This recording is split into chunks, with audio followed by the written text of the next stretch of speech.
प्रश्न नंबर 1 है, भारत में पंचायती राज व्यवस्था की कितनी स्तर होती है?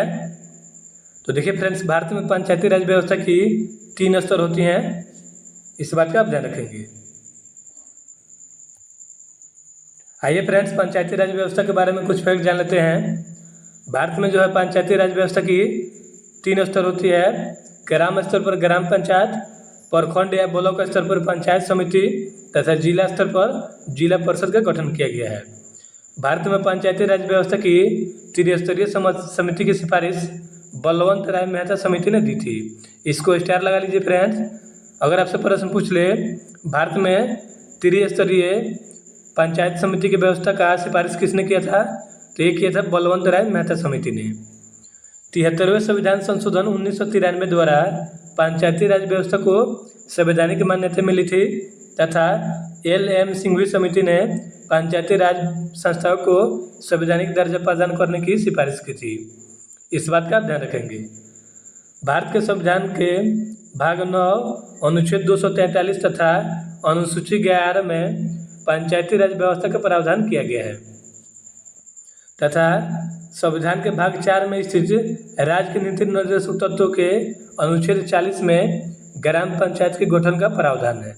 ये प्रश्न परीक्षा में कई बार पूछा है कि ग्राम पंचायत के गठन का प्रावधान किस अनुच्छेद में है, तो यह राज्य के नीति निर्देशक तत्वों के अनुच्छेद 40 में इसका प्रावधान किया गया है।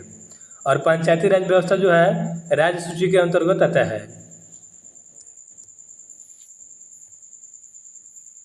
प्रश्न नंबर 2 है, महात्मा बुद्ध को ज्ञान की प्राप्ति कहाँ हुई थी? महात्मा बुद्ध को ज्ञान की प्राप्ति बिहार के बोधगया में हुई थी। फ्रेंड्स, महात्मा बुद्ध के बारे में कुछ फैक्ट जान लेते हैं। महात्मा बुद्ध को बौद्ध धर्म के संस्थापक कहा जाता है तथा इनके बचपन का नाम सिद्धार्थ था और इन्हें एशिया का ज्योतिपुंज यानी कि लाइट ऑफ एशिया कहा जाता है। महात्मा बुद्ध का जन्म 563 ईसा पूर्व में कपिल वस्तु के लुम्बिनी नामक स्थान पर हुआ था।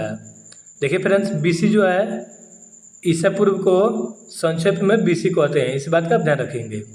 तथा महात्मा बुद्ध की मृत्यु 483 ईसा पूर्व में कुशीनगर में हुई थी। कुशीनगर वर्तमान में उत्तर प्रदेश में पड़ता है। इस बात का आप ध्यान रखेंगे। तथा इनकी मृत्यु को महापरिनिर्वाण कहा गया है। महात्मा बुद्ध ने 29 वर्ष की उम्र में गृह त्याग किया था और गृह त्याग को महाविनिष्क्रमण कहते हैं। 35 वर्ष की आयु में वैशाख पूर्णिमा की रात निरंजना यानी कि फल्गु नदी के किनारे पीपल के वृक्ष के नीचे भगवान बुद्ध को ज्ञान की प्राप्ति हुई और जब इन्हें ज्ञान की प्राप्ति हो गई तब जाके इन्हें बुद्ध कहा गया। महात्मा बुद्ध ने अपना पहला उपदेश यानी कि प्रथम उपदेश सारनाथ में दिया था। इसको स्टार लगा लीजिए फ्रेंड्स, ये परीक्षा में कई बार पूछा जा चुका है। और जब इन्होंने अपना प्रथम उपदेश सारनाथ में दिया उसे धर्मचक्र परिवर्तन कहा गया। इसके अलावा इन्होंने अपना उपदेश जो है पाली भाषा में दिया है फ्रेंड्स। तथा महात्मा बुद्ध ने अपना सर्वाधिक उपदेश श्रावस्ती में दिए हैं। इस बात का आप ध्यान रखेंगे। प्रश्न नंबर 3 है, भूगोल का जनक किसे कहा जाता है? भूगोल का जनक हिकेटियस को कहा जाता है। Right answer option number B हो जाएगा। देखिए फ्रेंड्स, एनेक्जिमेंडर जो है इन्हें विश्व मानचित्र का निर्माणकर्ता कहा जाता है तथा भूगोल का जनक हिकेटियस को कहा जाता है और व्यवस्थित भूगोल का जनक एरेटोस्थेनीज को कहा जाता है। और एरेटोस्थेनीज ने ज्योग्राफी का शब्द पहले दिया था। ज्योग्राफी का शब्द जो है सबसे पहले एरेटोस्थेनीज ने दिया था और एरेटोस्थेनीज को व्यवस्थित भूगोल का जनक कहा जाता है। इस बात का आप ध्यान रखेंगे। और विश्व भूगोल का जनक जो है देखिए विश्व गोलों का निर्माता जो है मार्टिन बेहम को कहा जाता है। इस बात का ध्यान रखेंगे। और विश्व भूगोल का जनक एनेक्जिमेंडर को कहा जाता है। Right answer option number A हो जाएगा। दोस्तों, चैनल पर नए हैं तो चैनल को सब्सक्राइब कर लीजिए ताकि इस तरह का वीडियो आपको सबसे पहले मिले। प्रश्न नंबर 4 है, सौर मंडल की खोज किसने की थी? सौर मंडल की खोज कोपरनिकस ने किया था। इस बात का आप ध्यान रखेंगे।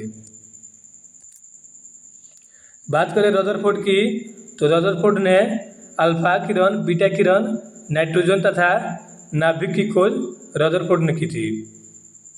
बात करें केपलर की, तो ग्रहों की गति के नियम की खोज केपलर ने किया था तथा न्यूटन ने गुरुत्वाकर्षण की खोज की थी तथा भौतिकी के पिता न्यूटन को कहा जाता है।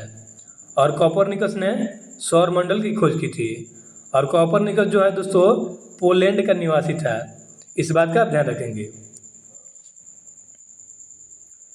प्रश्न नंबर 5 है, लिपुलेख दर्रा किस राज्य में है? लिपुलेख दर्रा उत्तराखंड में है और उत्तराखंड की राजधानी देहरादून है। और देहरादून में ही राष्ट्रीय वन अनुसंधान केंद्र है। राष्ट्रीय वन अनुसंधान केंद्र जो है देहरादून में है, इस बात का आप ध्यान रखेंगे। और देहरादून में ही देखिए उत्तराखंड में ही फूलों की घाटी स्थित है। फूलों की घाटी जो है उत्तराखंड में ही स्थित है।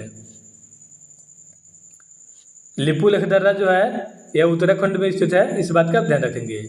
इसके अलावा देखिए फ्रेंड्स, जम्मू कश्मीर के प्रमुख दर्रे जो हैं यह है बनिहाल दर्रा, बारामूला दर्रा, पीर पंजाल दर्रा तथा सदना दर्रा।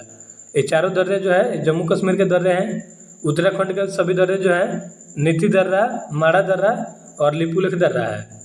बात करें सिक्किम के दर्रे की, तो नाथुला दर्रा, जल्लेपल्ला दर्रा, ये दोनों दर्रा जो है ये सिक्किम के दर्रे हैं। मणिपुर का प्रमुख दर्रा तुजू दर्रा है।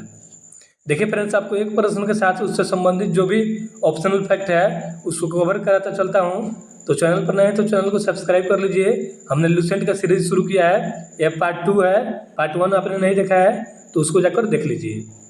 लिपुलेख दर्रा जो है यह उत्तराखंड में स्थित है। क्षेत्रफल की दृष्टि से भारत का विश्व में कौन सा स्थान है? तो देखिए फ्रेंड्स, क्षेत्रफल की दृष्टि से भारत का विश्व में 7वां स्थान है। और जनसंख्या की दृष्टि से भारत का अब विश्व में प्रथम स्थान हो गया है। पहले चीन का स्थान था, लेकिन अब भारत का प्रथम स्थान हो गया है जनसंख्या के मामले में। इस तरह से right answer option number B हो जाएगा। क्षेत्रफल की दृष्टि से भारत का विश्व में 7वां स्थान है। भाखड़ा नंगल परियोजना किस नदी पर बनाई गई है? भाखड़ा नंगल परियोजना जो है सतलज नदी पर बनाई गई है। देखिए फ्रेंड्स, भाखड़ा नंगल परियोजना सतलज नदी पर है और इससे पंजाब, हरियाणा, हिमाचल प्रदेश और राजस्थान को लाभ मिलता है। बात करें महानदी की, तो महानदी जो है हीराकुंड बांध पर बनाया गया है और यह उड़ीसा में स्थित है। तथा बात करें पेरियार नदी की, तो इस पर इडुक्की परियोजना बनाया गया है और यह केरल में स्थित है। भागीरथी नदी पर टिहरी बांध बनाया गया है और यह उत्तराखंड में स्थित है। कांडला बंदरगाह भारत के किस राज्य में है? देखिए फ्रेंड्स, भारत में बड़े बंदरगाहों की संख्या 13 है। देखिए फ्रेंड्स, भारत में बड़े बंदरगाहों की संख्या 13 है और बंदरगाह को पतन भी कहा जाता है, इस बात का आप ध्यान रखेंगे। और कांडला बंदरगाह जो है यह गुजरात में स्थित है। कांडला बंदरगाह गुजरात में स्थित है और कांडला बंदरगाह का नाम परिवर्तित करके नया नाम दीनदयाल उपाध्याय कर दिया गया है। दीनदयाल उपाध्याय बंदरगाह कर दिया है कांडला का।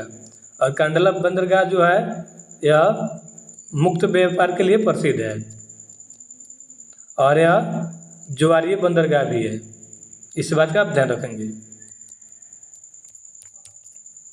दोस्तों, चैनल पर नए हैं तो चैनल को सब्सक्राइब कर लीजिए ताकि इस तरह का वीडियो आपको सबसे पहले मिले। प्रश्न नंबर 9 है, भारत में सर्वाधिक प्याज के उत्पादन कौन सा राज्य करता है? महाराष्ट्र जो है ये सर्वाधिक प्याज का उत्पादन करता है। केरल जो है ये सर्वाधिक रबर का उत्पादन करता है। उत्तर प्रदेश जो है सर्वाधिक गन्ना तथा गेहूं का उत्पादन करता है। और पश्चिम बंगाल जो है ये सर्वाधिक जूट का उत्पादन करता है। और महाराष्ट्र जो है ये सर्वाधिक प्याज का उत्पादन करता है। प्रश्न नंबर 10 है, भारत में सर्वाधिक गेहूं का उत्पादन कौन सा राज्य करता है? अभी मैंने आपको बताया उत्तर प्रदेश जो है ये सर्वाधिक गेहूं का उत्पादन करता है। आपके लिए प्रश्न है फ्रेंड्स, भूगोल का जनक किसे कहा जाता है? इसका जवाब आप लोग कमेंट करके बताइएगा। तथा चैनल पर नए हैं तो चैनल को सब्सक्राइब कर लीजिए ताकि इस तरह का वीडियो आपको सबसे पहले मिले।